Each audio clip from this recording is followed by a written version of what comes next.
So today I want us to share about history's great romantics, from poets to end presidents to kings and courtesans, and to find out more about 10 of history's most famous tales of love and loss.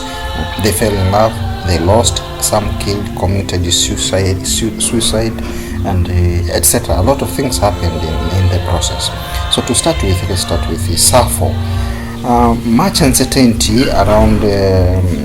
surrounds the life story of the celebrated Greek poetry Sappho, a woman Plato called the 10th muse, born around 610 BC on the islands of Lesbos, now part of Greece. She was said to have been married to Cerberus, a wealthy man. Many legends have long existed about Sappho's life, including a prevalent one now believed to be untrue, that she leaped into the sea to her death because of her unrequited love of a younger man.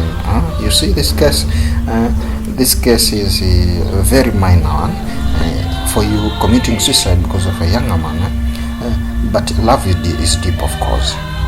The Sailor film. Okay, it is not known how much work she published during her lifetime, but by the 8th or 9th century, Sappho's known work was limited to quotations made by other authors. Okay, so other authors made a lot of quotations from her work. In a majority of her poems, Sappho wrote about love and the accompanying emotions of hatred, anger, and jealousy among the members of her largely young and female circle. Sappho gave her female acolytes educational and religious instruction as part of the preparation for marriage. The group was dedicated to and inspired by Aphrodite, the Greek goddess of love and beauty. Her focus on the relationships between women and girls has led many to assume that Sappho was a lesbian. Okay, many assumed that she was a lesbian because of her great love also to young girls and women. A word derived from the island and the communities of women that lived there. But it is also true that the existence of strong emotional and attractions between members of the same sex was considered far more common and less taboo than in later years. This is obvious. Even today, people take lesbianism and gayism as normal. Okay, it's a part of lifestyle of people. Though a long time ago it was considered a taboo, but nowadays people just practice it anywhere. Okay, so it just become a lifestyle.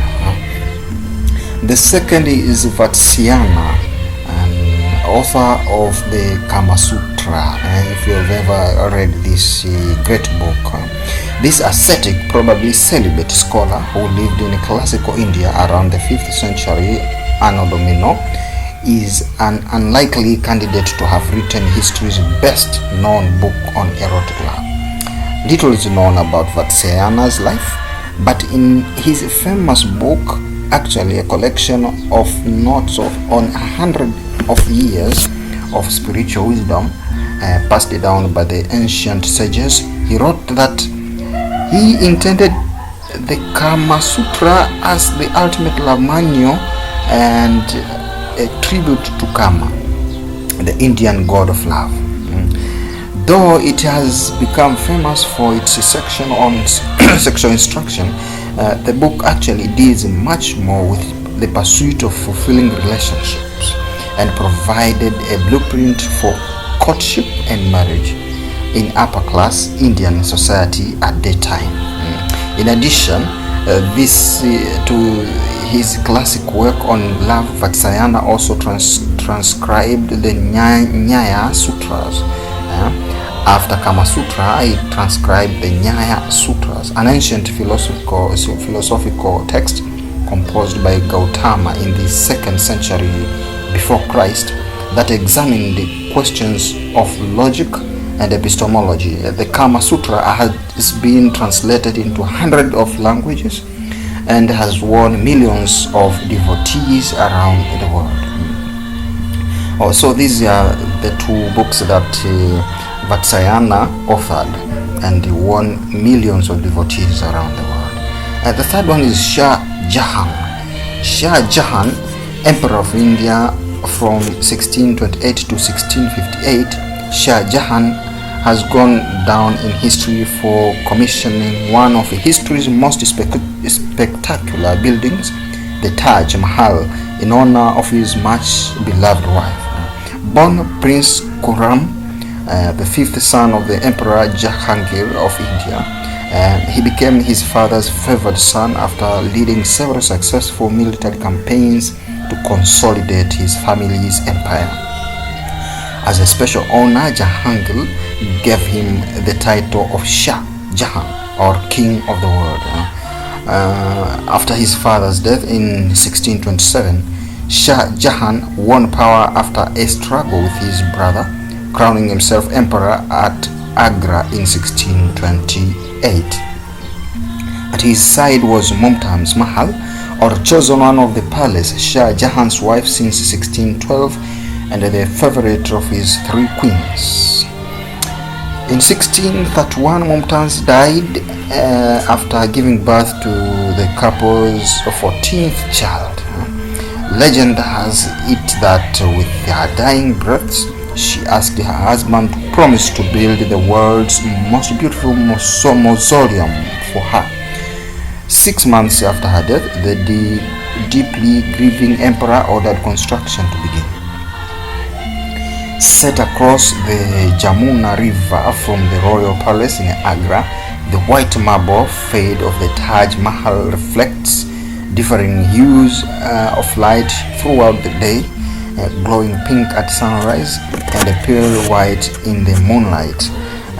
At its center, surrounded by delicate screens filtering light, lies the cenotaph or coffin containing the remains of the Shah's beloved queen. Okay, so that is Shah Jahan, and we've seen the meaning of this. Shah Jahan is king of the world. No wonder most Indians are called Shah Jahan. Okay, and so the fourth is Giacomo Casanova.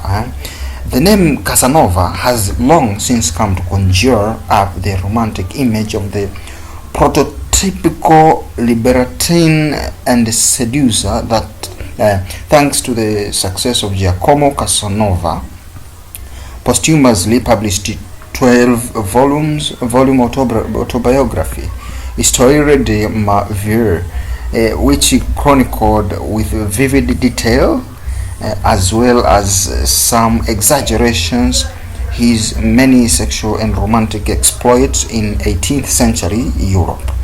Born in Venice in 1725 to actor parents, Casanova was expelled from a seminary for scandalous conduct